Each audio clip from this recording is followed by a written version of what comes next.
levar em conta a Bíblia/religião ao escolher alguém para casar? Abraços. Como assim? Eu acho que eu já sei o que ele quer dizer. O famoso que a gente chama julgo desigual. Que a Bíblia fala assim, então o versículo da Bíblia fala assim, não vos ponhais em julgo desigual com os incrédulos, etc, etc. Então, o conselho, mas isso aqui é um conselho, não é uma doutrina. Não posso estabelecer isso como uma doutrina. Porque você tem coisas na Bíblia que são conselhos. Você está entendendo? Usos e costumes e tudo mais. O conselho, a partir desses pressupostos bíblicos, é que pessoas da mesma religião se casem. Não é porque uma religião é superior à outra. É apenas uma questão de dar mais certo casamento. Vou dar um exemplo para você. Se um camarada que é adventista se casa com uma menina católica, tá certo? Tá. Ela tem tanto direito de seguir o catolicismo dela como ele seguiu o adventismo dele.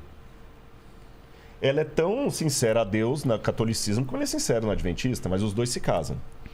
Aí nasce o bebê.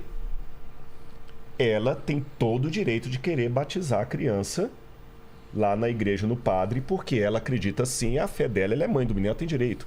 E ele tem todo o direito de falar que não, que o menino só vai batizar quando crescer, porque na igreja adventista não batiza criança e é batismo por imersão. Você entendeu? Sim. Aí o dia que no sábado ela quiser fazer um churrasco lá para comemorar alguma coisa, ele vai querer ir para a igreja. Quer dizer, vai dar conflito, você está entendendo? Então, assim... Mas é possível. É possível. Há casos de pessoas que casam, mas assim, tem coisas que não são recomendáveis, você está entendendo? E não é só com religião, não. Tem várias coisas que podem entrar em julgo desigual. O camarada, ele quer ser um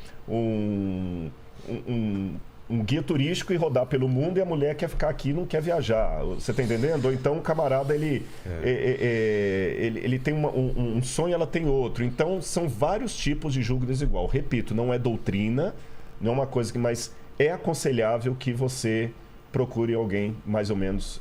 não é do mesmo nível, quero deixar bem claro. Não é elitista a frase. Pessoa mais ou menos do seu mesmo job. Imagina alguém do PT querendo casar com alguém do PL. É esse tipo de... É mais ou menos isso. São duas religiões diferentes. Só botar um pouco de areia no negócio, o texto de 2 Coríntios 6 não está falando de casamento, né? É verdade. Quando usa essa expressão jogo desigual, a tradição religiosa é que fez essa conexão. O texto está falando de outra coisa, falando da relação dos primeiros cristãos de se envolverem com o templo pagão, se você está ligado a Cristo, a Belial. Aí, assim, é uma coisa mais ou menos óbvia, né? A questão, se você se casa, coloca a sua vida junto com uma pessoa que tem um caminho totalmente diferente do seu, vai dar BO, né? Vai ser complicado. Claro. Então, nesse caso, a única coisa que eu coloco uma interrogação, tem até uma live que a gente fez recente sobre isso, se procurar na internet, você vai achar aí. O que acontece é que, assim, as pessoas não são o que elas dizem ser. Então, por exemplo, o indivíduo se diz isso, aquilo, ele é formalmente aquilo. Na prática, ele funciona numa outra... Então, eu já vi pessoas, por exemplo, que tentaram se casar, onde um se dizia descrente e o outro se dizia crente. Na conversa pessoal, eu percebi que era o contrário. O descrente tinha interesse em Deus, queria saber, e a pessoa dita crente não estava nem aí para nada. Então, aí a gente precisa ver direitinho, né? Mas isso é um princípio básico. Se você vai estar junto com uma pessoa para você bater cabeça o tempo todo, como se diz, né, no hebraico antigo, vai dar ruim. Vai dar ruim. No hebraico antigo vai dar ruim.